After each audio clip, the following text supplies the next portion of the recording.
Magdadala ito ng maraming pera, magdadala ito ng maraming blessing, sunod-sunod na swerte na darating sa buhay ninyo matapos nyo po itong gawin mga boss.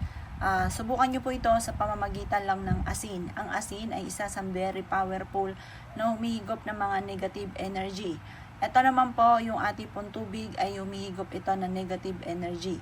Magdudulot ito ng swerte at tagumpay sa buhay.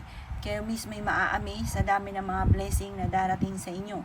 Mismo ang swerte ang lalapit sa inyo matapos nyo po itong gawin. Kung hindi nyo pa ito nagagawa, huwag ka na mag-anilangan pa, gawin nyo na po ito at panawagan po ito para kaagad nyo makamtan kung ano man yung ninanais po ninyo. Gawin nyo to ng Tuesday or Friday, ang pinakamabisang araw. Pagkatapos mga bossing ko,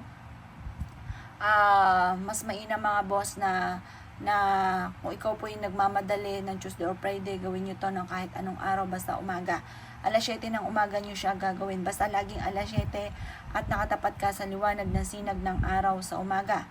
At pagkatapos, kayo ay maglalagay ng asin. Ganyan lang ang inyo pong gagawin. Maraming pera ang darating sa akin at kailanman na hindi na ako mamumblema tungkol sa usapin ng pera. Siksik-liglig at umaapot, maraming pera ang darating sa akin. Basta lagi kang positive kapag ginawa niyo po ito mga bossing ko ha. Laging siksik-liglig at umaapot, maraming pera ang darating. Ganun po ang inyo pong sasabihin. Maraming pera. Yan, hindi na ako mamumblema tungkol sa usapin ng pera. Maraming pera ang darating. Ganyan po mga boss. At pagkatapos mo nyo pong gawin po ito, ibilad nyo ito sa sinag po ng araw na mga bandang alas 7 hanggang alas 8. Makatlipas ang alas 8 ng umaga, ilagay nyo po ito sa ilalim ng inyo pong ilagay nyo po siya sa ilalim ng inyong higaan. Yan po hinahigop ng mga negative energy, nagdudulot ng kamalasan, maraming problema. Kaya mas mainam meron kang ganito para hindi nyo na makamtan kung ano man ang mga problema na maaari nyong pagdaanan. Subuko na po yan. Maswerte po yan mga bossing. Basta yung ating tubig ay wag lang magdudumi. Kapag po ito'y nagdumi, ibuhos nyo lamang po sa lababo. Buksan nyo po ang inyo pong gripo at para tuloy-tuloy na pasok ng swerte at mapapansin niyo na maraming blessing ang darating po sa inyo matapos nyo po itong gawin. Mainam mga bossing ko na huwag niyong pananatiliin na magdudumi ang tubig ha.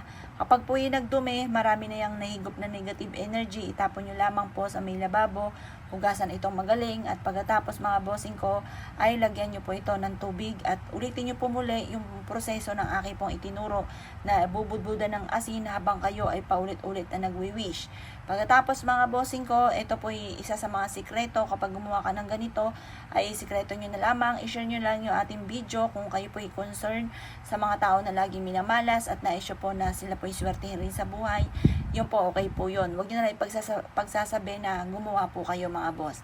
Kaya ako'y kinaniwala at naisyo po itong gawin. Gawin nyo po ito mga bossing ko at kayo mismo ay maa-amaze dahil magsusunod-sunod ang mga blessing na darating sa inyo matapos nyo po itong gawin.